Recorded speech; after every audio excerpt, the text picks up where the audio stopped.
There comes a season in life when the noise of the world no longer deserves the weight of our attention. That season, my friend, is old age.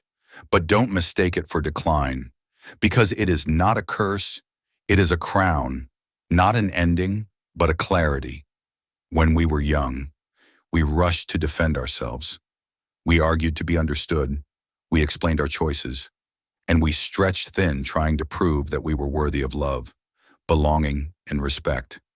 We sought approval from classrooms in Chicago, boardrooms in New York, church pews in Dallas. We carried the burden of being enough in everyone else's eyes. But in old age, no, in wisdom's season, we discover something life-changing. We don't owe anyone an explanation anymore. We owe ourselves peace. We no longer chase people or their opinions.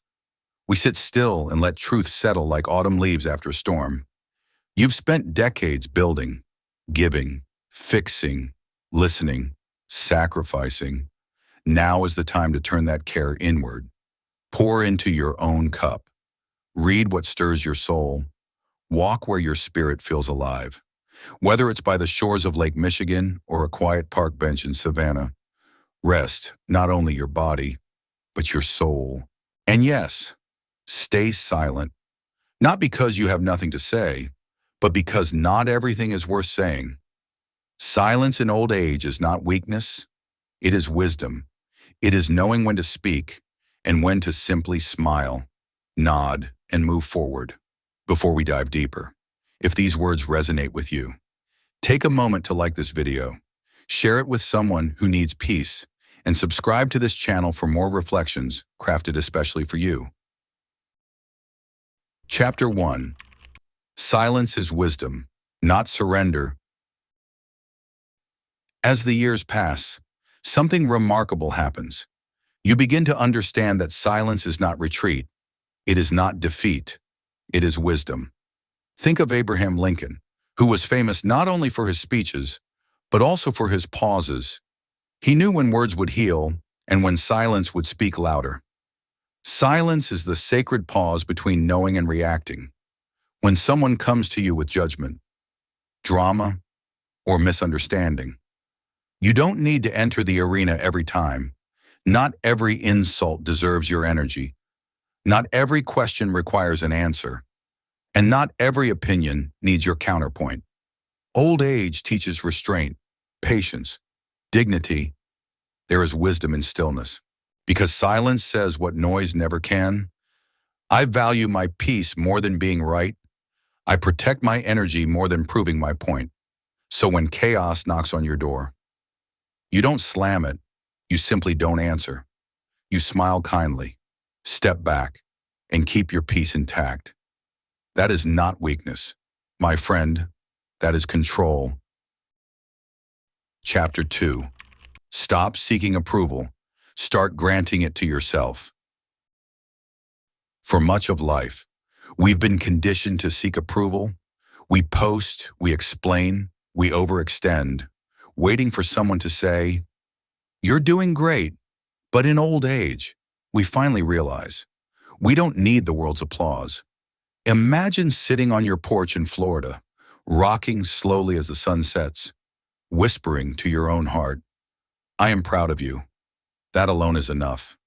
You no longer audition for acceptance. You no longer chase validation. You've earned your place. More importantly, you've earned your peace. This doesn't mean isolating or becoming cold. It means you stop believing that your worth depends on someone else's recognition. You release the invisible weight of always trying to be understood, because not everyone will understand you. And that's okay. What matters is that you understand yourself, that you speak kindly to your reflection in the mirror, that you grant yourself the approval you've been searching for all along. And if this message is touching your spirit, type in the comments right now, "Peace matters more," because it does. And saying it out loud is the first step to living it. Chapter 3. Returning care inward. There comes a time, necessary, non-negotiable, when you must begin to turn your care inward. Think about it. You've shown up for children in the middle of the night. You've shown up for your spouse when life felt too heavy. You've shown up for parents when their strength faded. You've shown up for friends, neighbors, co-workers, strangers. But along the way, you may have forgotten to show up for yourself, to admit that your back aches not only from lifting boxes, but from carrying unspoken emotions. To admit that sometimes your silence wasn't strength, but exhaustion. To admit that you've been pouring from a cup that never got filled again. Now is the time to ask, what does my body need today? What does my spirit crave? It might be something simple. Sitting by the window with a cup of coffee in the morning, walking barefoot on cool grass, saying no to an invitation that no longer brings you joy. It might be picking up a paintbrush, a guitar, or a recipe book, not to impress, but to reconnect with joy. This is not selfishness. This is self-return, a sacred journey back to your own heart. Chapter 4. Silence protects your energy. There was a time when every disagreement felt like a hill you had to climb, every misunderstanding, a fire you had to put out. But now you know better. You've learned that not every battle is yours to fight. That many people aren't looking for resolution, but for reaction, and you've outgrown the need to react. Silence is your shield. It protects your energy. It prevents you from wasting precious time clarifying, defending, or arguing with people who don't truly want to understand. Instead, you redirect that energy toward healing, reflection, and creation. You save it for things that matter. Your garden, your grandchildren, your prayers, your peace. And when someone tries to provoke you, to pull you back into old roles you've outgrown, you simply smile and stay silent because you know who you are now. And people who know who they are don't need to shout about it. Chapter 5.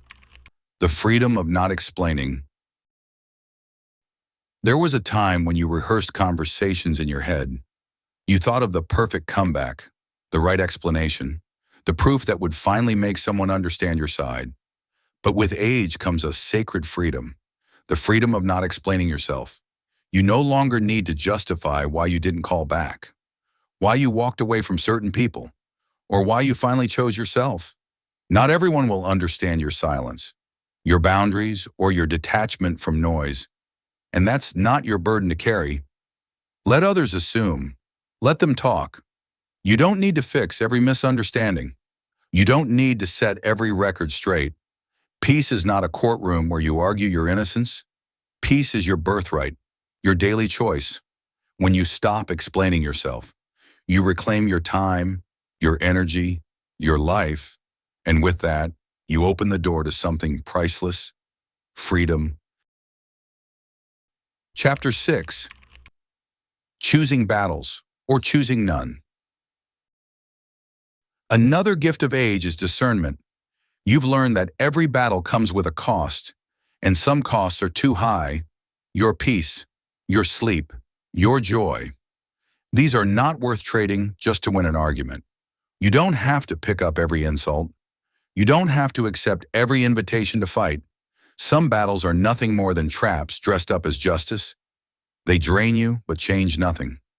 So now, you choose your battles wisely. Sometimes you choose none at all. That is not weakness. It is wisdom. It is strength. Like the old saying goes, you don't have to attend every argument you're invited to. Silence is your RSVP. If this truth resonates with you, take a second to subscribe to this channel.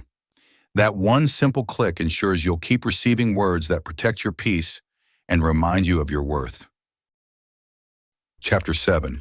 Seeing yourself clearly, kindly. For much of your life, you carried labels: daughter, son, partner, parent, worker, peacemaker. And in carrying all those roles, you often forgot to ask, who am I when no one is looking?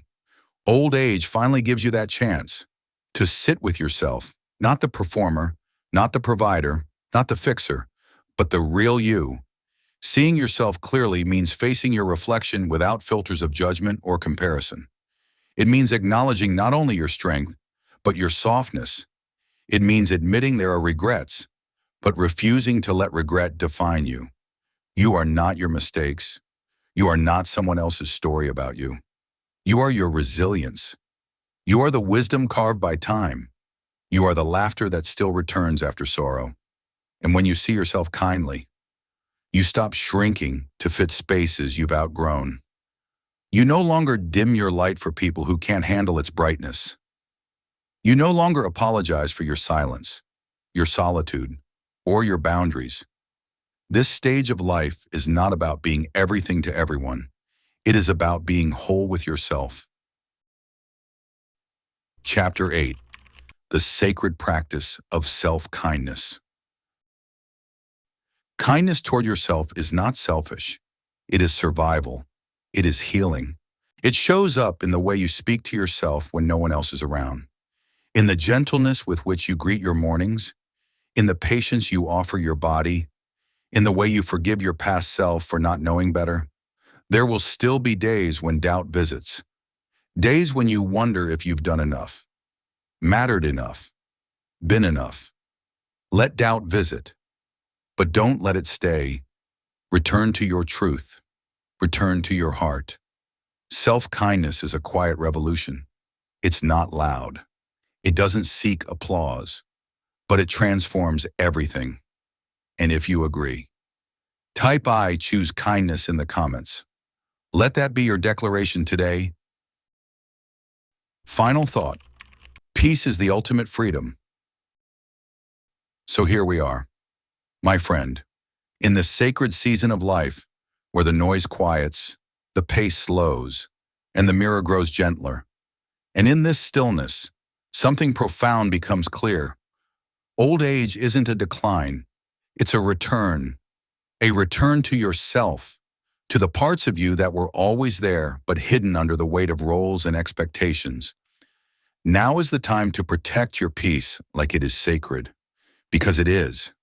To walk away from battles that lead nowhere, to speak only when your words bring truth or love, to embrace silence when silence honors your strength. Now is the time to care for yourself, not as a reward for all you've given, but because care is your birthright. You've earned this softness, this space, this joy. You have earned the right to rest in your own presence without guilt, to see yourself not with criticism, but with awe, to say, I am enough, and finally believe it, because in the end, life's greatest freedom isn't being admired, understood, or applauded. It is being at peace with yourself. It is knowing that you no longer need the world's approval, because you finally see yourself clearly, kindly, powerfully. This is not the end. It is a deeper beginning, the season where you live not for proving, not for pleasing, but for being, quietly, boldly, peacefully. And that, my dear friend, is freedom. If these words touched your heart, please like this video, share it with a friend who needs encouragement, and subscribe to this channel so we can keep walking this journey together. And tell us in the comments, what does peace mean to you right now?